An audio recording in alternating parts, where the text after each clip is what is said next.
السلام عليكم ورحمة الله وبركاته. أهلا بيكم في حلقة جديدة من كلام أهلاوي. ألف مبروك للنادي الأهلي، تأهل النهاردة للنصف النهائي لبطولة أبطال أفريقيا في انتظار ميلودي سان داونز.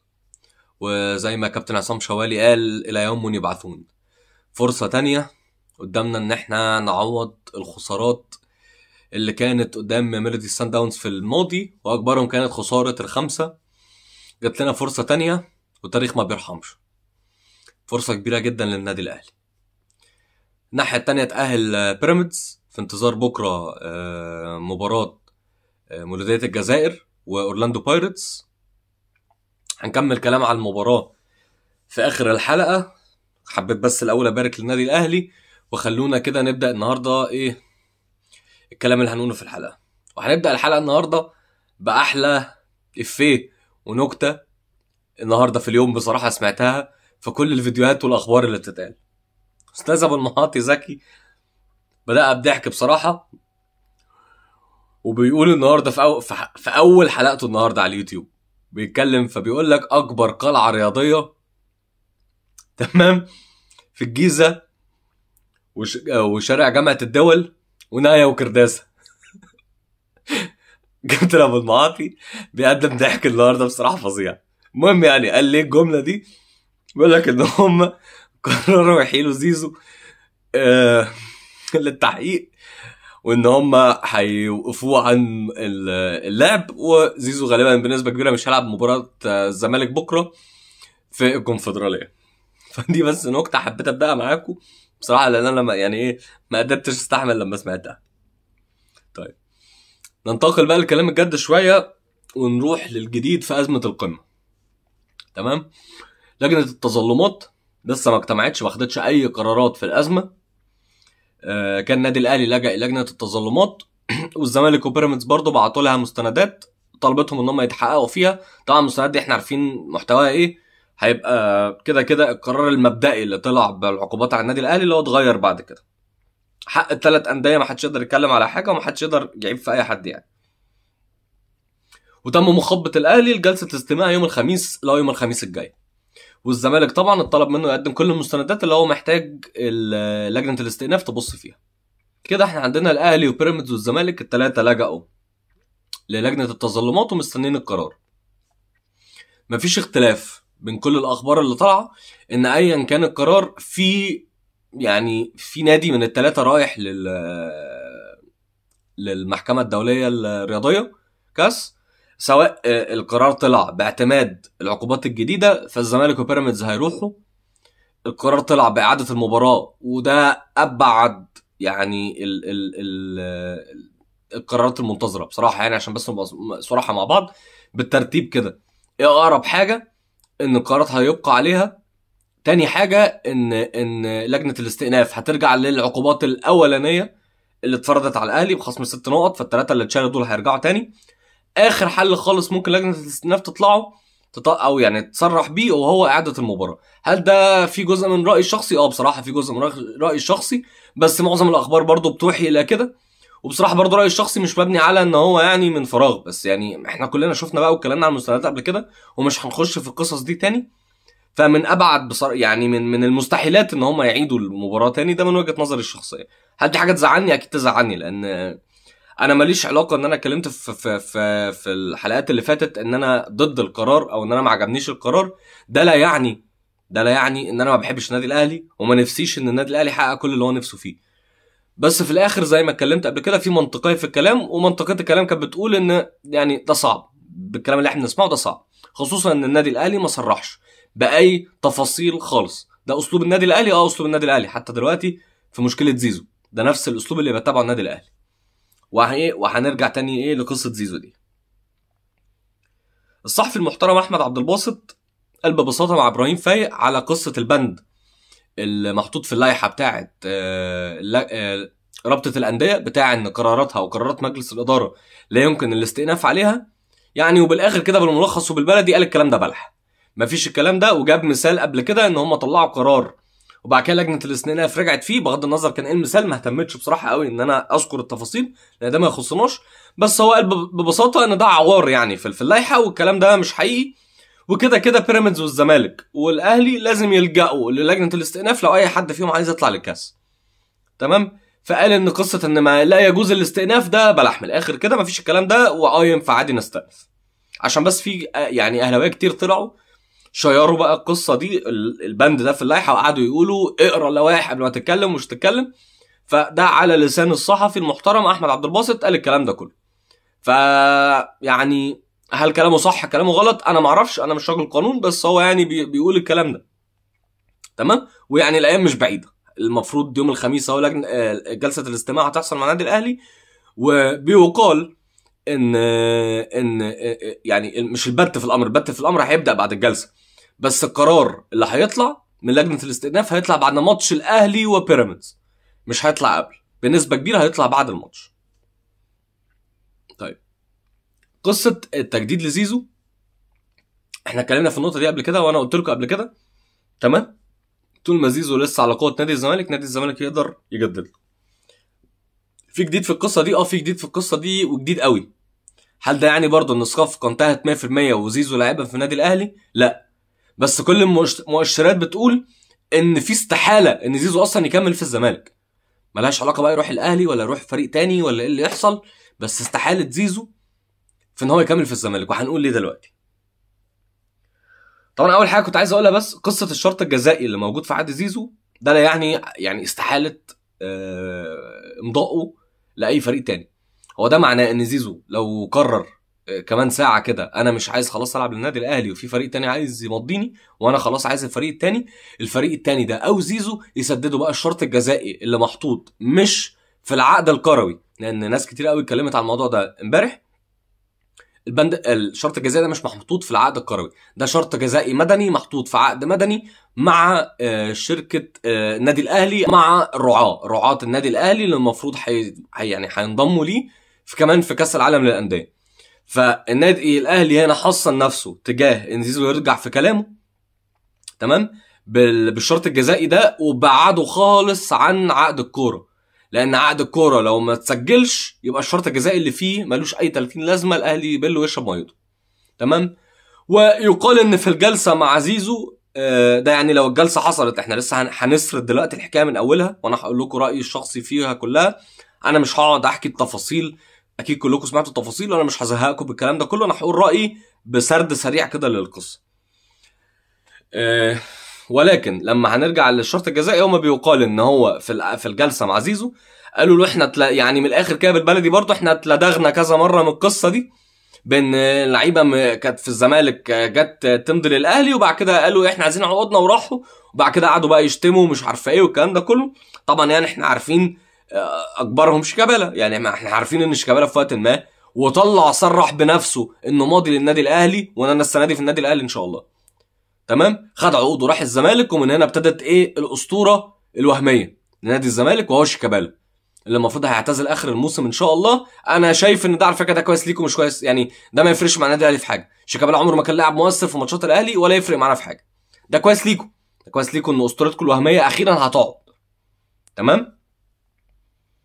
ف اول حاجه بس كنت عايز اذكرها في موضوع تجديد زيزو ده، وهو الاعلام بتاعنا احنا شخصيا. انا متذكر كويس قوي، واليوتيوب موجود والفيديوهات موجوده، واللي عايز يتاكد من كلامي ده يروح يتاكد. في اهلاويه كتير قوي على اليوتيوب، وتاني انا بذكر الكلمه دي دايما ان هم الاعلام الاهلاوي، لانه اعلام سواء بقى على السوشيال ميديا على القنوات يحسب على النادي الاهلي. فاول ما طلع الكلام خالص على موضوع امضاء زيزو للنادي الاهلي، كل الاشخاص دي ودول كوادر محترمين جدا تمام طلعوا قالوا ان الكلام ده مش صحيح بالمره، ودول عايزين يركبوا الاهلي غلط، والاهلي ما يقدرش يطلع عقود قبل ما يخطر نادي الزمالك، واصل في فتره قانونيه لسه والزمالك وزيزو لسه على عقده نادي الزمالك، فهم عايزين يوقعوا الاهلي، وكل الجرائد دي تابعه لنادي الزمالك، وهم اللي بيسرسبوا الكلام ده لضرب استقرار النادي الاهلي والكلام ده كله. تمام.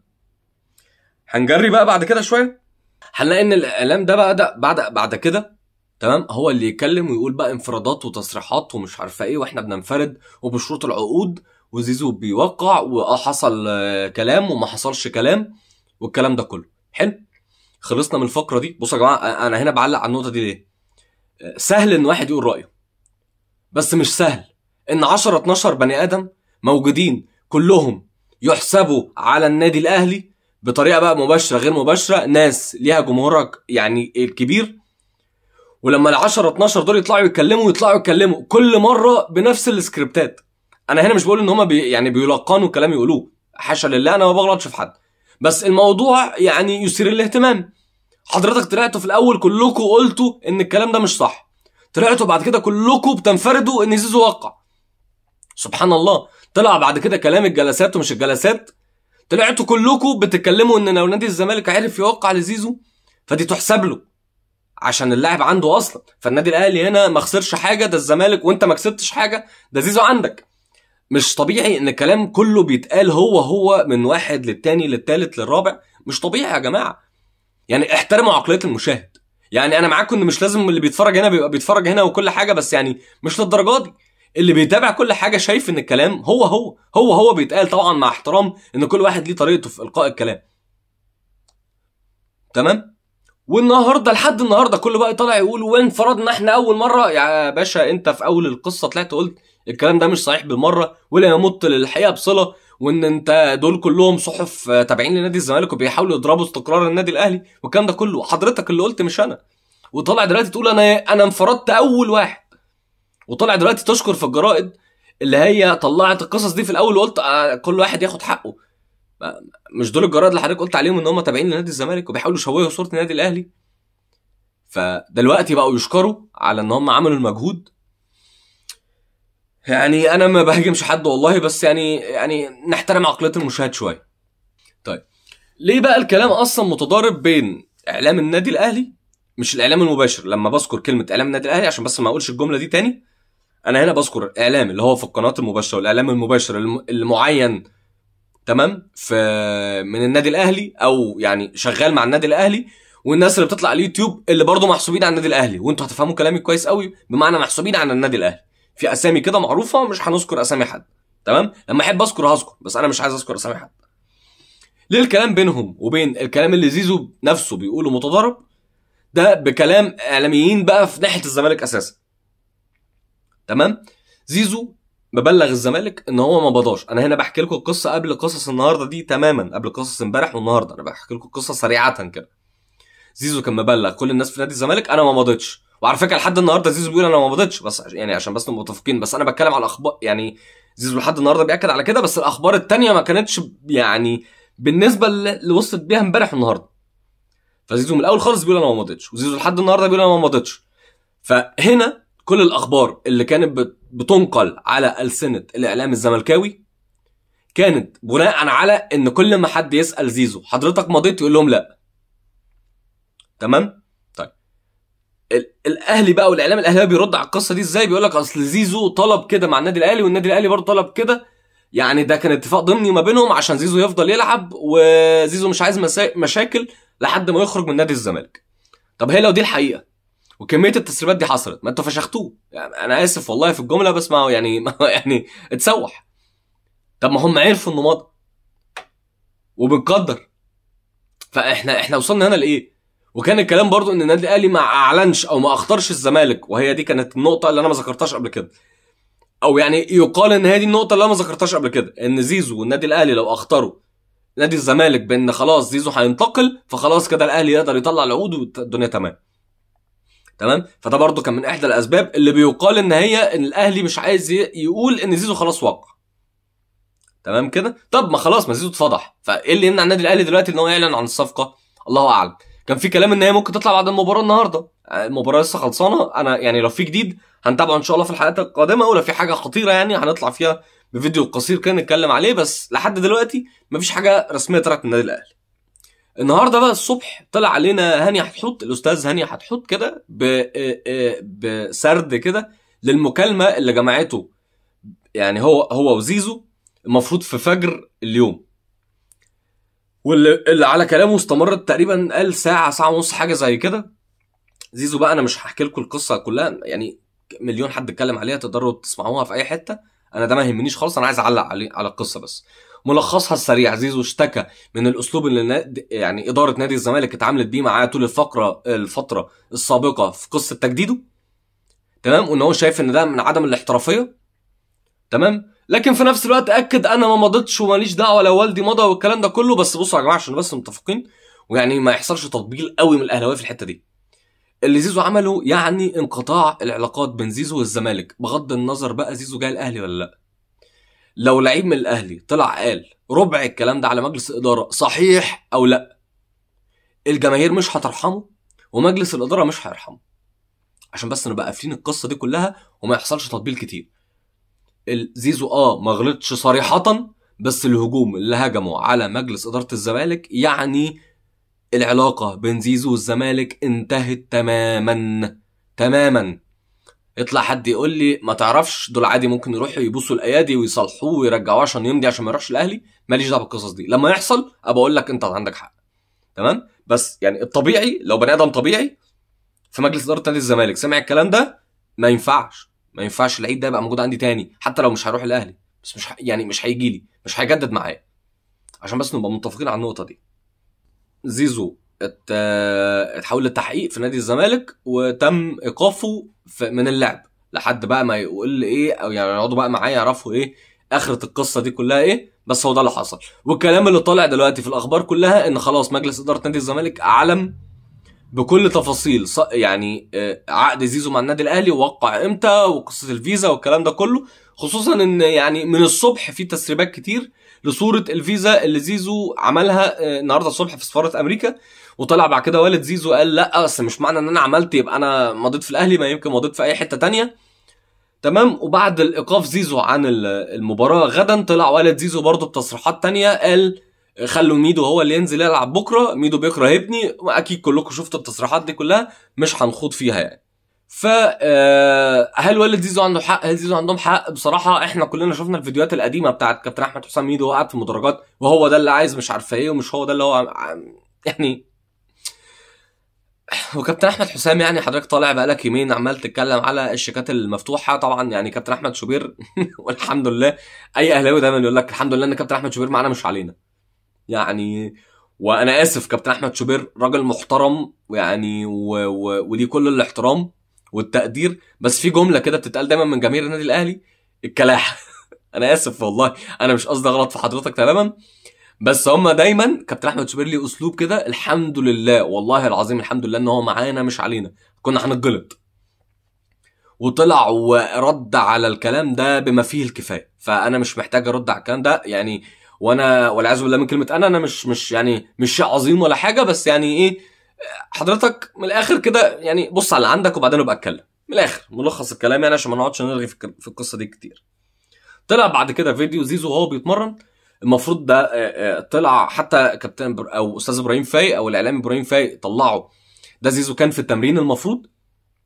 تمام، واللي حصل ان هو الفيديو اللي الاستاذ ابراهيم فايق نزله اتقطع في حته معينه. انا شفت نسخ تانية للفيديو ده زيزو والاعلاميين بيصوروه، فراح مكلمهم قال لهم اللعيبه اللي هتلعب المباراه هناك هم. حتى الاعلامي اللي كان بيصوره انا ما اعرفش الاعلامي ده كان تبع نادي الزمالك ولا لا، راح رد عليه قال له ما خلاص بقى يا زيزو، يعني ان هو بيتكلم ان انت ما تستفزش الناس اكتر من كده، كفايه اللي حصل يعني. فدي اخر حاجه ظهرت. بعد كده نرجع بقى لماتش الاهلي والهلال. بصراحه انا كنت يعني كاتب عنوان المباراه قبل الجون خالص وانا هقوله لان يعني ده الحق. المباراه النهارده كانت بعنوان يعني اقلش وتعالى. كميه قلش النهارده اللعيبه عملته في المباراه مش طبيعي، وكان يعني كان هيتسبب في كذا هدف يجي علينا. لا يا جماعه الارض وحشه وكل حاجه ما اختلفناش، مش عارفين نسلم كور على الارض ما فيهاش حاجه. عملنا شوط متوسط انا قلت كده في الفيديو اللي انا نزلته قبل الحلقه، بس مش معنى كده بقى ان انا كمان اتجه لكور عرضيه وكور عكسيه وغمزه من الكوره ومش عارفه ايه. انا مش عارف ابصي على الارض اصلا عشان بشتكي من الارض، مع ان يعني بص يا جماعه الارض وحشه فعلا والكلام ده حقيقي، انا ما عنديش مشكله في كده، بس يعني برضه مش طبيعي ان انا جايب لعيبه بملايين الملايين عشان يلعبوا على ارض معينه. ما هو طب ما انت جايب لعيبه تلعب في افريقيا وانت عارف ان الملاعب دي موجوده في افريقيا، فما يتمرنوا، ما يبقى في جزء من التمرين على ملاعب زي دي. يعني انا ليه طول حياتي بتمرن على ملاعب التوب؟ ما انا ما بلعبش كل ماتشات على السانتياغو برنابيو ولا الانفيلد، فخلاص بقى هي دي النجيله اللي انا بلعب عليها. لا، ما في ماتشات هتبقى على نجيله سيئه، فانا لازم اتعود على ده. ما انا بلعب في افريقيا وهي دي الامكانيات. احنا بنتناقش في ايه؟ ليه دايما بنتكلم على اصل الارض وحشه؟ ما اختلفناش، وما يخلكش تلعب باريحيه كبيره، لكن مش كميه القلش ده. يعني هيطلع حد يقول لي مثلا ما الهلال السوداني ما لعبش احسن مباراه. يا سيدي الهلال السوداني بكل بقى اللي انا قلته في الحلقه اللي فاتت، وان هو مش زي السنين اللي فاتت وكل حاجه، ما لا زال فريق متواضع. واللي قلته الحلقه اللي فاتت نتيجه مرضيه جدا، لان طبعا الواحد الحمد لله كان متوقع بنسبه كبيره ان الاهلي هيخلصها في الشوط الثاني، في الشوط الثاني يعني قصدي مباراه العوده، لان احنا برضو مش فريق صغير، وعيب ان احنا نخرج قدام الهلال. عيب دلوقتي بالاسامي اللي موجوده وبالفلوس اللي اتصرفت، عيب بغض النظر ان هم اتحسنوا، انت اتحسنت برضو بمراحل. فكان ما كانش ينفع باي شكل من الاشكال انك تخرج النهارده قدام الهلال.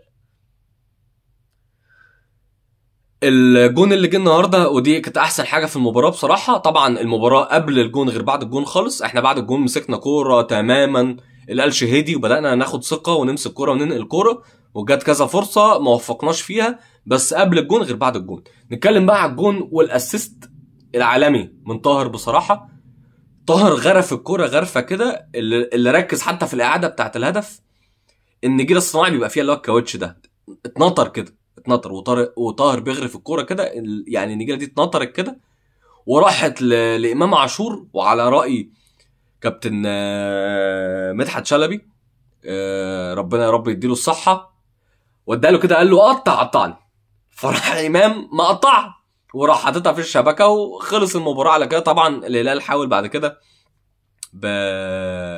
بكل الطرق يعني عشان يتعادل ب8 دقايق وقت اضافي، بالقصص دي كلها ما عرفش يعمل حاجه، وده تمامه، ومش هنتكلم اكتر من كده في القصه دي. اخر حاجه هعلق عليها، ودي كانت حاجه مضحكه، قبل المباراه على طول طلع علينا كابتن خالد الغندور بلايف كده لذيذ على اليوتيوب، بيتكلم فيه على انتقال زيزو للنادي الاهلي تاني. انا رايي الشخصي، انا مش هبدا اقول زيزو في الاهلي غير لما اشوف او الاهلي يعني يعلن رسميا الكلام. يبقى 100%، ابراهيم فايق يقول 100%، الصحفيين كلهم يقولوا في 100%، نادي الزمالك نفسه يقول 100%، ويوقفوا والكلام ده كله. زيزو لحد النهارده ما بقاش لعيب رسمي في النادي الاهلي، ومش هيبقى لعيب رسمي في النادي الاهلي غير لما النادي الاهلي يعني يعلن ده. لما يعلن ده يبقى نبتدي الفرح ونبتدي الرقصات ونبتدي كل حاجه. قبل كده انا مش دعوه بالقصه دي خالص. نرجع بقى اللايف. كابتن خالد الغندور طلع بيتكلم على ان وجود زيزو في النادي الاهلي ده هيبوظ اوضه اللبس، وانا ماليش دعوه بقى، انت كاتب له عقد 25، ما في دعايه وفي اعلانات والكلام ده كله، فانا ماليش دعوه، انا ليه دعوه ان هو الباكج كله هياخد كام ومش هياخد كام والكلام ده كله، وان اصل هي مش بكتره اللعيبه الكبيره النادي الاهلي واحنا خايفين عليه النهارده من الهلال السوداني. فلا انا نادي الزمالك بكل المشاكل مش عارفه ايه بجريه، وان بيراميدز متفوق على النادي الاهلي. كابتن خالد انت طلعت في لايف النهارده انت مش عارف انت بتقول ايه، وفي الاخر بتقول ان احنا خدنا ارض تراخيصها ما تجيش غير لنادي كبير غير الزمالك، ومحدش يعرف ياخد التراخيص دي، وما تقلقوش هيتم البناء ومش هيتم البناء ومش عارف ايه. حضرتك طالع تتكلم على ايه في ايه؟ حضرتك طالع تتكلم على ايه في ايه؟ ناديك نفسه ما اعلنش حاجه زي كده، انت طالع بتتكلم على الكلام ده بناء على ايه؟ يا سيدي ربنا يزكم، اطلعوا اعملوا نوادي، واطلعوا اعملوا فروع، واطلعوا اعملوا استادات، واطلعوا اعملوا مول زي ما حضرتك كنت بتتكلم، واصل مش عارفه مين اللي هيشطبوا، اللي عامل مش عارفه كومباوندز نيو جيزه ومش عارفه ايه. حضرتك اعمل اللي انت عايز تعمله، اعملوا اللي انتوا عايزين تعملوه. بتذكر النادي الاهلي ليه؟ بتتكلم على مشاكل اوضه اللبس عندنا، ما تتكلم على مشاكل اوضه اللبس عندك بعد ما عرفوا كميه التحايل اللي انت عملته عشان زيزو يجدد، وخايف على اوضه اللبس عندنا. طب حتى زيزو لو رجع، حتى لو زيزو جالنا وما خدش الارقام اللي انت كنت عارضها عليه، انت فاكر اوضه اللبس عندك خلاص كده مشكلة اتحلت؟ ما اصل هو ما خدش، زيزو ما خدش الارقام دي، ما انت كنت عارضها بتبوس الايادي عشان يجدد وما جددش. فقلنا بقى يا كابتن خالد الغندور، لما حضرتك تيجي تتكلم عن النادي الاهلي تمام، او تيجي تتكلم على الكوره، اتكلم على ناديك الاول، ما تتكلمش على مشاكل النادي الاهلي. مشاكل النادي الاهلي بتاعت النادي الاهلي تمام، واحنا قادرين كويس قوي، مجلس الاداره قادر كويس قوي ان هو يحلها ماشي، والجماهير هتقف دايما في ظهر مجلس الاداره واي مجلس اداره باخطائه ومش باخطائه تمام. وعشان نبقى متفقين، قصه زيزو مش هتمحي القصه بتاعت مباراه القمه. الجماهير لسه متابعه قصه مباراه القمه، هيبقى فيها كلام مع مجلس الاداره، لان دي غلطه وغلطه كبيره لو احنا خدنا القرار ده وما كانش مدروس من الاول. منتظرين قرارات لجنه الاستئناف. منتظرين البيان اللي المفروض النادي الاهلي هيطلعه في خلال الايام الجايه. ده كان على كلام يعني من اعلام الاهلاوي قريبا ان المفروض بعد مباراه الهلال العوده النادي الاهلي هيطلع بقرار على قصه مباراه القمه وعلى ازمه مباراه القمه. ادينا مستنيين. شكرا جدا ليكم والسلام عليكم ورحمه الله وبركاته.